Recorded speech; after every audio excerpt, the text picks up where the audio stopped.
Hey everybody, the Reswirl here, and welcome back to more of Phoenix Wright Ace Attorney, Trials and Tribulations. Okay, right, trial day, let's do this. You see, I guess I should have expected this. Wait, I can't even remember what happened. Ah, that's right. Nobody saw the other guy, huh? 9. But he was there when I took the coffee over, sir. Scout's honour. Who's this? Gumshoe? It is! Detective Gumshoe. Are you doing alright? How are you feeling? As if you need to ask either question, sir. Oh. Don't let it get you down, Maggie. And don't forget to eat well, okay? Roger. And you? Yes? You better square this case away, got it, pal? Maggie's innocent, you hear? If you screw up, then I'll be doing some squaring away myself. Squaring away some paperwork for your arrest. I think he's serious. Hey, detective. You're on our side for once, right? Yep. Yeah, this is actually, I would say a first, but to be fair, Gumshoe's always technically on our side. He's always helping us out, so I mean, you know. So you'll be able to help Maggie out, right? Really? Can you, sir? Of course. I've got the situation under control. I'm going to be the first witness on the stand today. If something I say doesn't mesh with the facts, make sure you point it out, alright? Sure. Okay, we're forming a united front today, pal. You get me? This is strange. All for the sake of Maggie. I can't tell you how grateful I am, sir. I've always admired you so much, detective. I know I can count on you. Looks like it should all go pretty smoothly today, huh? I can only wish. Yeah, if only it was that simple. January 7th, 10 AM. Courtroom number 4. Have we been in... Oh, bloody hell. Hiccups. Ugh. I had like 3 of them in a row. That was awful. No, I was gonna say, have we been in a different courtroom with every case? Like, including the other games. I don't think I've ever been in the same courtroom. Aside from, you know, going into it on the, like, following day. Even on the following days, I don't think you go into the same one. Dink. Court is now in session for the trial of Maggie Bird. The defense is ready, Your Honor. Triple ups. Oh, he's got coffee already. Damn. Ah, bitter. Mr. Wright. Yes, Your Honor? I'm confused. What's wrong? Nothing. It's just whenever I addressed you in the previous trial, your response was, "You're talking to me." It was a little, well, intimidating. No, that wasn't me. That was the phony Phoenix. I see. So our trusty Phoenix Wright is back with us now, is he? Our trusty. So, Mr. Godot, your opening statement, please. Mr. Wright, whether you're a fake or the real deal, we will find out soon enough through this trial today.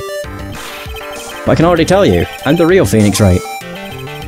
I wasn't questioning whether you are Phoenix Wright or not. I was questioning whether you had studied law or not. That's what I intend to find out.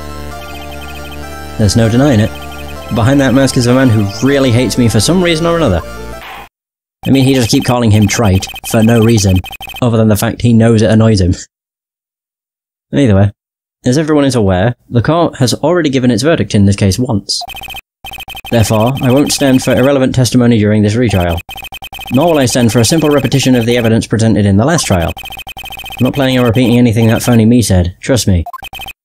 Now then, Mr. Godot, please summon your first witness. Gumshoe! It's always Gumshoe. Poor guy. Okay, let's start with the formalities, shall we? Name your occupation. Witness, state your name for the court. Huh? Oh, sorry, sir. The name's Police Department Detective. Occupation, Dick Gumshoe. Other way around, detective.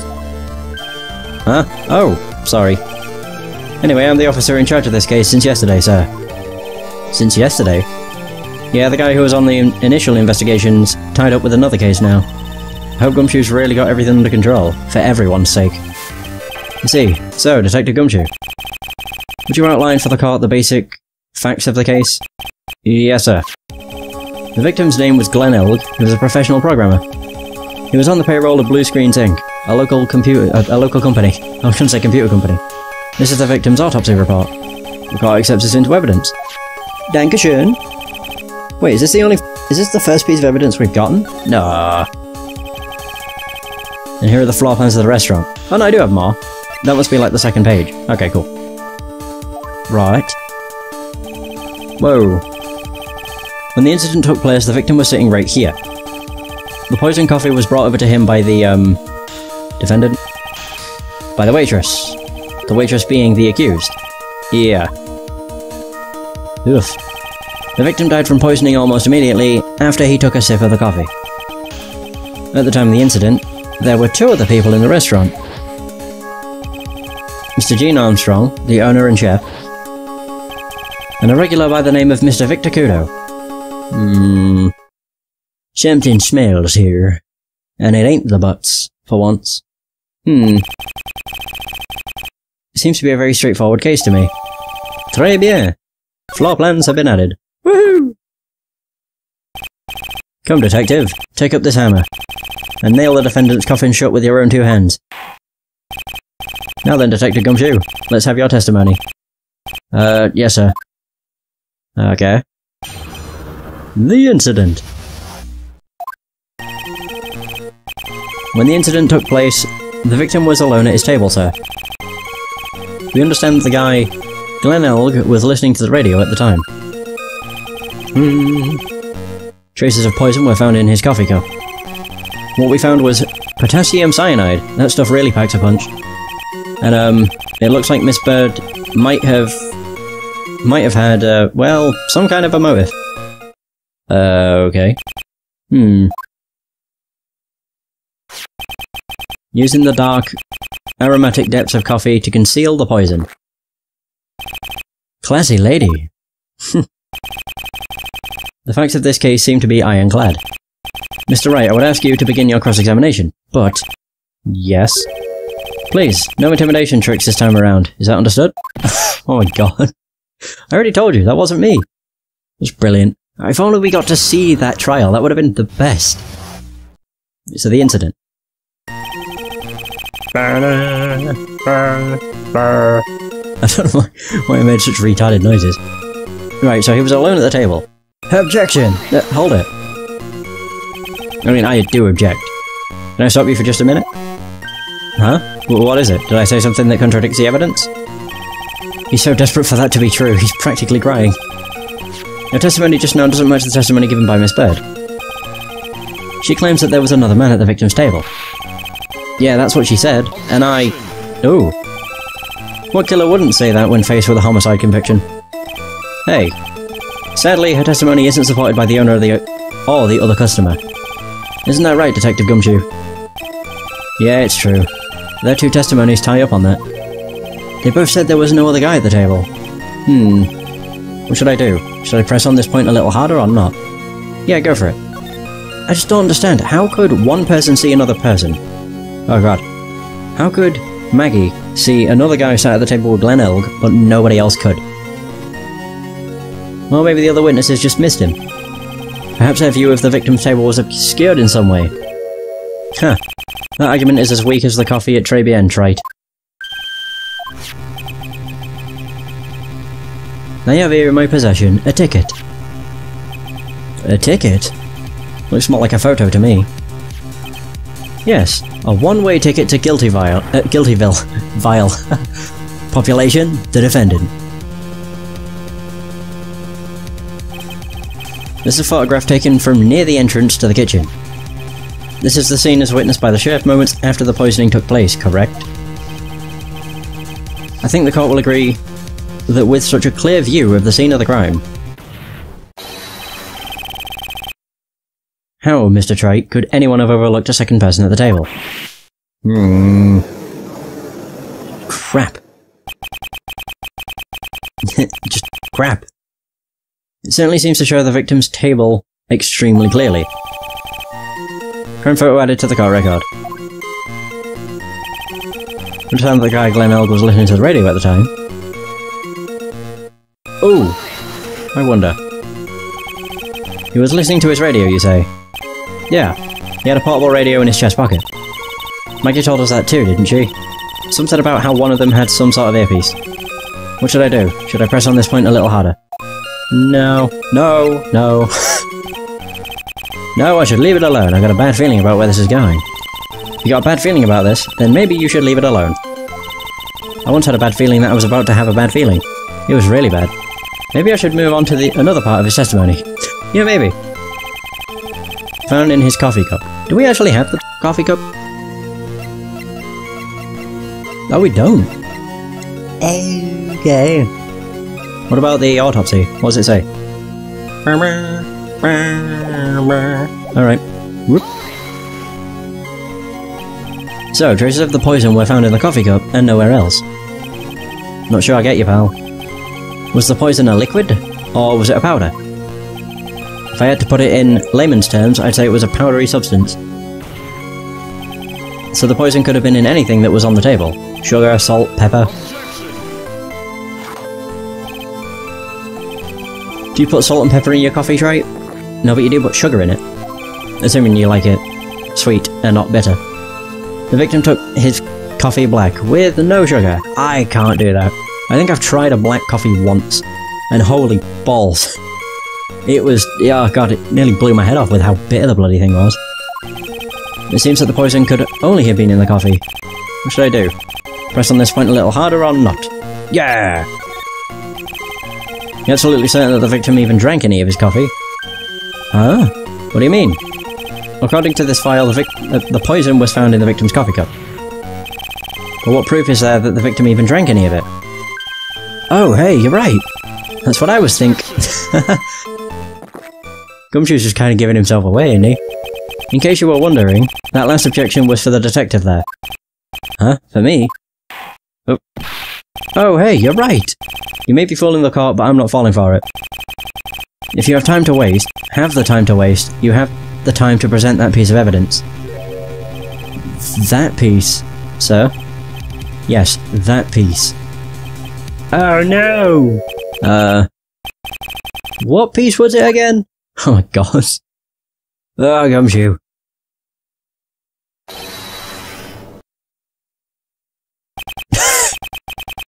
Should I be grateful this coffee is only hot enough to give me first degree burns? Oh, now I remember. This is the, victim's coffee cup. Ooh. Yes, the victim's cup. Take a good look at the rim. Oh yes, it's unmistakable. There is clearly a coffee stain on it. Conclusive proof that the victim did drink the poisoned coffee that was in this cup. The victim gulped down the bit of death that the rate just brought him like this. My god. Godot, you're a beast. For the record, the prints on the cup were the victim's and the defendant's. Okay. Upon further investigation of his cup, we found a certain chemical substance. Potassium cyanide, man. Alright. Looks like Miss Bird might have had some kind of motive. What is that, pray tell? It's probably the lottery ticket. That's probably what they'll pop up with. I get the feeling. Some kind of a motive. Yeah, but if you ask me, it's been blown away out of proportion. Oh my god. Gumshoe. You know what my golden rule is, detective? Chuck out a bad cup of coffee. You can always get another. Oh, he's on about Gumshoe. I don't get it. Can always throw away a crappy detective for another. I'm saying we can always get another witness on the stand if we have to chuck you out. Yep. So stick to the facts, detective. Now then, what was Miss Bird's motive? Come on, Gumshoe. She was... They said she wanted to steal a lottery ticket. I knew it. That's what we heard yesterday too. It disappeared from the scene of the crime. And it wasn't just any lottery ticket, it was a winner! Ah, it was a winning ticket for $500,000. Oh no! Mr. Armstrong knew about the ticket too, didn't he? But he stole the wrong one. Then is it possible Maggie stole the winning one? What should I do? Should I press on this point a little harder or not? Yes. Wait a minute. The mere fact that the lottery ticket disappeared is in no way implicates my client. He has evidence, doesn't he? I have here in my hand the very ticket in question. That's the $500,000 lottery ticket? One of the female police officers found it when she was conducting a search of the defendant. Ah, no. What? Not good. Order. Oh, pardon me. She's quite a lucky bird, our little waitress. You will submit that ticket as evidence to the court, immediately. I better keep an eye on that ticket. The way the judge's voice is quivering. I mean, it is $500,000. I'll just keep this for safekeeping. This ticket was presented to the court in the previous trial too. But it feels heavier now somehow. $500,000, you say? It's just a scrap of paper. What matters is where it was found, Your Honor. I bet he wants to say it was found on Maggie's person. How do they know someone didn't just plant it there? That's enough! The facts of this case seem overwhelmingly clear to me. The defendant had ample opportunity to commit the crime of which she is charged. Furthermore, it seems beyond reasonable doubt that she did indeed commit the crime. I like an odd man who knows the score. There is also the matter of the $500,000 lottery ticket. That alone provides a very credible motive. I mean, for that sum of money, even I might be tempted to bend the rules. I don't mind an old man who is weak to the siren call of money. Not good, Nick. The evidence against Maggie is starting to pile up fast. Yeah, it's because the court has ruled guilty once already. I'd say it's about time to wrap up this repeat performance. With one final decisive piece of evidence. He's got more evidence against Maggie. This is the apron the delightful Miss Bird was wearing at the time. Wow, that's not the cleanest apron I've seen. That stain looks like... it can't be blood, can it? It seems the star of our play was a little flustered. And somehow spilled coffee on herself. The coffee? That's not exactly the first thing that caught my eye. Of course, the coffee stain isn't the most interesting thing about this apron. No, there's something else that stands out even more. Something else? I presume you mean... Of course, I'm referring to the pocket. Oh. The pocket. A search carried out right after the incident uncovered this. Potassium cyanide. The very poison used by the killer was in her apron pocket. A bottle of poison in Maggie's pocket. Yeah, and Maggie's prints were the only ones on it. Oh no, this is really not looking good.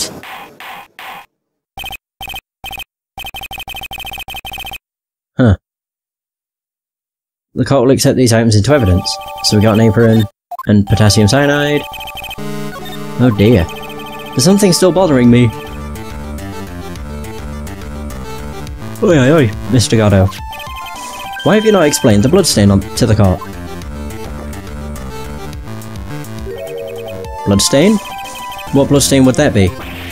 Don't play games, prosecutor. The blood-coloured stain that's smeared all over the apron. That's ridiculous. No one told me anything about a bloodstain. You don't need to be told, just look at it. Well, detective, could this stain really be... blood? No way, sir. It's just ketchup, sir. Ketchup. She must have gotten some on her apron while taking someone their breakfast that day. Jesus. Oi, oi, oi. I can't stop yawning. You could have spoken up a little sooner, Detective Gumshoe. Pull a stunt like that again, and I'll have you drink 17 cups of ketchup, witness. Jesus! Thought everyone knew what it was already. I mean, it doesn't look like blood. It was a little lighter than blood, though. You haven't seen anything yet to make me doubt the last verdict I rolled on this case. The motive, the opportunity, and the supporting evidence. They have all been clearly established. Well, Trite, it seems you really are a phony after all. You really know how to drive a man nuts. Witness, please continue with your testimony. Describe for the court the crime scene. Oh. And the findings of your investigation there. Let's do it. Right, okay, so... Crime was reported at 2:25 PM by a kind of scary old man, sir. A kind. Scary old man. Poor Maggie had passed out from the shock. It must have been real tough for her. The victim didn't have any identification on him, but we figured out who he was pretty quick, and then the investigation went smoothly. When Maggie was searched, we found the lottery ticket and the bottle of poison. And that was it. There was nothing else missing from the crime scene. You identified the victim and secured your prime suspect. Very good. Last chance to convince the court you're a real lawyer, trite. Don't count any more cross-examinations after this one. So, let the fun begin.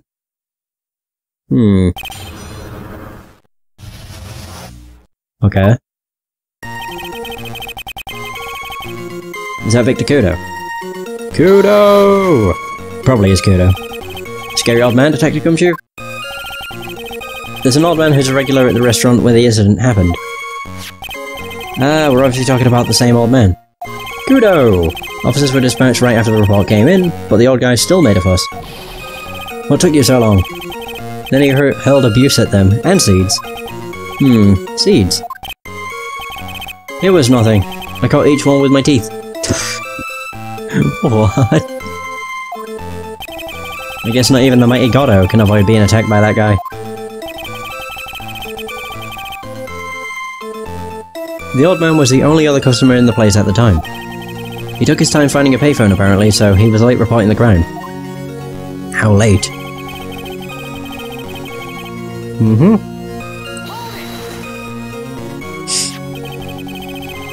How long was the defendant unconscious for?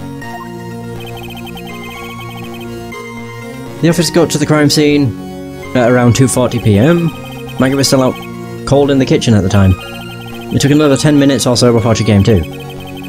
Would have liked to have been on the scene myself. I bet you would have liked to have carried out the search too. Nah, would have loved to see Maggie asleep like that. All pretty and peaceful. You're a professional detective, Gumshoe, not a professional birdwatcher. My god. Save the romantics for your own time, detective. All we need to know about is the investigation. Oops, I guess I'm pretty red right now, aren't I? What? What a goofball. So he didn't have any identification on him. Okay. Didn't have any? Are you saying that it was stolen then? No, I don't think so. The victim didn't have a driver's license or even a credit card on him, pal. All he had was 58 cents in his wallet. 58 cents? Yeah, I can't believe I found someone with less in their wallet than me, pal. The victim sounds like he was a thoroughly miserable young man. Or some kind of outlaw. Wanna give him a bit of an edge? I think I'm onto something here. So he had no identification, but they figured out who he was pretty quickly. How? How could you find out who someone is quickly without identification?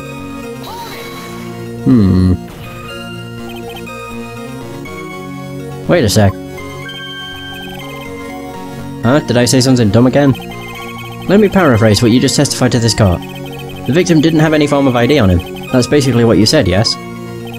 Yeah, basically. In that case, how were you able to identify the victim so quickly? Oh, that. He's so let down, he's got the whole sagging shoulders and puppy eyes thing going.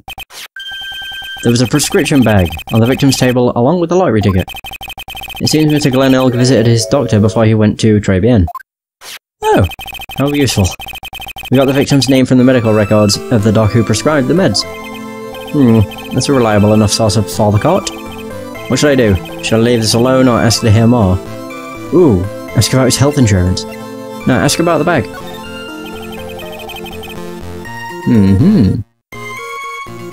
And what sort of medicine was in the bag? Well, actually, the bag we found was empty. Huh? Yeah, completely empty. It was completely empty. Is that what that green bottle is?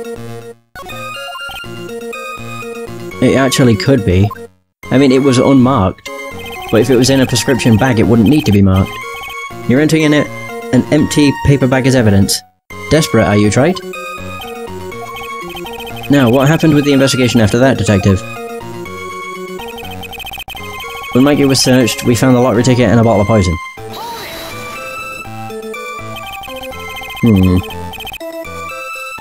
Bum, bum. So, but the defendant had been passed out for a while, correct? In that case, isn't it possible someone planted the evidence in Maggie's pocket? Hey, yeah, you've nailed it, pal. Oh my god. Happens to me all the time. We had a department party the other day, and when I got home, I was wearing the boss's shoes. Keep up this crazy testimony, detective, and those shoes will end up down your throat. Sorry. So, Trite, someone planted the evidence in Maggie's pocket. That's a pretty bold statement. Care to back it up with some evidence? Well, I'd love to, if I had any. It appears you have no evidence to support your theory, Mr. Wright. Continue with your testimony, witness. There was nothing else missing from the crime scene. That's a bold-faced lie. His medication was bloody missing. Although I do still think it is this. Where is it? Wait a minute. Wait, where actually is it? We had a green bottle, didn't we? I'm confused. I'm sure we did. Either way, yeah. The bag is empty. Like, what? Detective Gumshoe, I think I should point something out to you. There is just one small contradiction in your testimony. Oh-ho, finally! I'm getting all anxious just waiting, so hurry up, will you? You testified that nothing else was missing from the crime scene. However, the prescription bag you mentioned was empty. Did the officers recover the medicine from the scene of the crime later? No, they didn't. The victim was given a prescription right before going to Tribulations. Where, then, did the medicine disappear to? You are too cool, pal. Oh my god. What a douche. Not douche. Goof is most of what I wanted to call him, but I came out with douche. Indeed. Due consideration wasn't given to the victim's prescription in the previous trial. Witness, why do you always overlook such vital pieces of evidence? I guess that's the most careless thing I've done so far, huh? The victim was killed by poison, and the victim's medicine mysteriously disappeared. The victim's own prescription could have been the lethal poison itself. Ah. No. I mean, it could be. I just don't see it. Order, order. Well, Mr. Godot, what do you have to say to that? That's all. Ha! What? Read for the court the name of the clinic on the prescription bag, if you will. What's the clinic's name got to do with anything?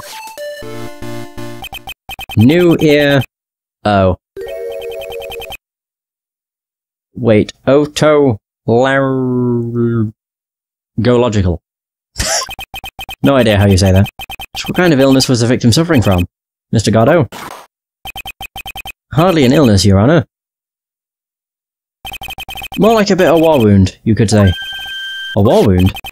The day before the incident, Mr. L found himself in a fight. He took a blow to the side of the head, and ruptured his eardrum. He ruptured his eardrum? Then what on earth was the prescription he was given? It was a cream that was to be applied topically inside his ear canal, not to be ingested. Ah, crap. However, it's mentioned in the autopsy report if you read the fine print. They found traces of the medication in the victim's left ear. Hold up.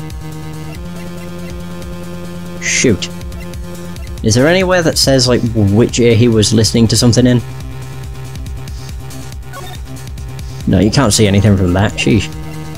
Do we have any, like, testimony? No, that's a loan contract. What about this? No, it didn't say. Crap. I know, he was listening to something. In one of his ears. I'm certain it was his left ear. Right, so in the victim's left ear. Yes, here it is. In very, very fine print. It seems Mr. O correctly applied some of his medication while he was at Tribulations.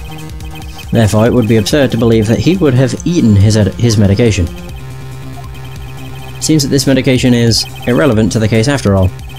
No. If you don't think of something quick, it'll all be over. She's right. If I can't get away with any old weak objection, what should I do? Push the medication issue. Only moments ago, Mr. Godot made the following statement. It seems Mr. O correctly applied some of his medication while he was at Tribien. If that's the case, then why was the medication not found at the scene of the crime? But the medication in question was for topical use inside the ear canal. Even still, that doesn't change the fact that it could not be found at the crime scene. However insignificant it may seem, it's a lawyer's duty to pursue the truth. You know as well as I do that the medication is irrelevant. It hardly seems likely that a prescription drug would contain potassium cyanide. It hardly seems likely that the coffee the waitress served would contain it either. But it did. The possibility is undeniable. Ooh. That's enough. Mr. Godot, is the detective the only witness the prosecution wishes to call? Mr. Godot? I've got my own witness I'd like to call, sir. It's the old man who was there in the restaurant on the day of the murder. Victor Kudo, the pigeon hater? Very well. The matter of the disappearing medication seems a little more than trivial at best. However, it wasn't explored at all in the previous trial, and that is something that bothers me. Yay! Good job, Nick! Yes! The court will adjourn for a 10-minute recess, after which we will hear the prosecution's next witness. I suppose this means I'll just have to finish you off in my last 6 cups. Court is adjourned for the recess. Yay! Is that going to be to be continued? No, it isn't. Okay. Right, so. Whew, that was close. Tell me about it. I nearly died in there. That's my line, sir. No, it's my line. I think I really did die a little bit. Looks like we all nearly died in there. I can't believe Detective Gumshoe. How could he betray us like that? Huh? He said he'd help me, but he totally set me up. I don't think he meant to do that, Maggie. He was backed into a corner. I mean, the guy's got to do his job, right? It's okay, I know all about lies and betrayal. I've had them my whole life. But it really hurt this time. It felt like someone punched me hard in the stomach. I hate that guy. I don't ever want to see him again. Well, Gumshoe. So the next witness is going to be that old guy from the park, right? Yeah, Mr. Kudo. Lover of waitress outfits and projectile seeds. I bet he's going to be really stubborn. I mean, he's pretty set in his ways, you know? Yeah, he's a big old grouch. Are you going to be able to handle him, Nick? Yeah, I can take whatever he throws at me, even those never-ending birdseeds. You shouldn't be able to throw them at us. Hopefully. Sheesh. So, okay. Wait, so we're in the district lobby number 1, but we go into the courtroom number 4. How bizarre. Court will now reconvene for the trial of Maggie Bird. Mr. Godot, your next witness, please. The prosecution calls the lucky old-timer who caught the show over a cup of coffee. Will the witness please take the stand? Oh man, look at— oh, he does have the seeds. Ah, shit. Name and occupation if you don't mind. The name is Victor Kudo, born and bred in the land of the rising sun. Honour and duty are what make me, mind you, I can be emotional at times too. We don't need to hear about that, Mr. Kudo, just tell the court your occupation.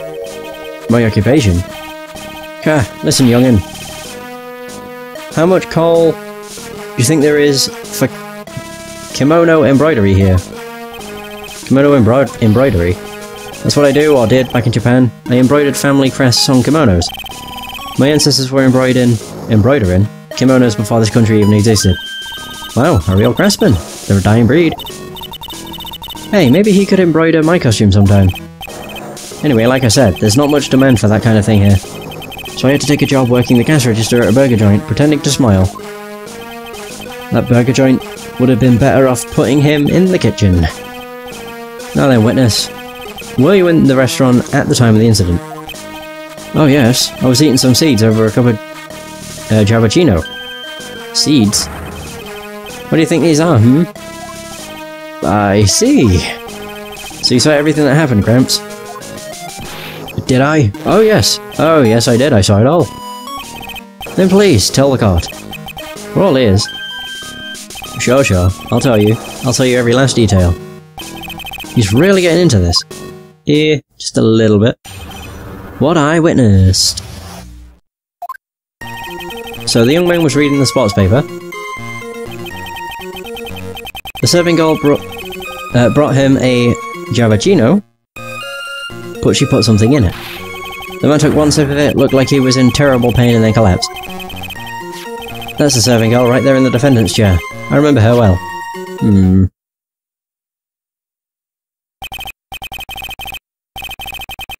To Mr. Kudo, she is not a serving girl. Please refer to her as a waitress. You're as bad as the rest of them. All these newfangled words, what's wrong with the old-fashioned ones, Newfangled? All this talk of radios and glasses, it's wireless, and spectacles, I tell you. Excuse me? Listen to me, everyone. Don't forget the old values, don't let the good old days slip away. Well, I think it's time to begin the cross-examination, Mr. Wright. Yes, Your Honor. Okay. Okay, so... reading the sports paper. Are you sure? So you saw the victim then? You saw Mr. Glenelg. I wanted to know if Guts and Braun retained his championship or not. So he was looking at the sports paper the victim was reading, huh? I know the location in question. There are partitions between tables on the same side of the restaurant, right? So what if there are? If you say that you could see the victim, that would mean you were sitting at a table on the other side of the restaurant, correct? I go to that place to drink Cappuccino. I don't go to sit. I don't remember what table I was sitting at. You mean you go there to eye the waitress? Yeah. Serving girl brought him a Cappuccino, but she put something in it.